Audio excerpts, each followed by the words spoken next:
காதலுக்கு கூடும் நேரம் வழி இருக்கு.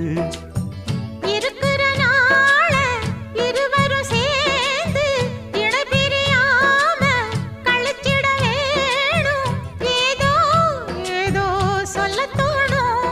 அட உன்னோட ஒன்னான மூணாகும். அது இப்போதும் எப்போதும் தேனாகும்.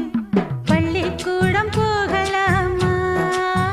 அதுக்கு புத்தகத்தை வாங்கலாமா?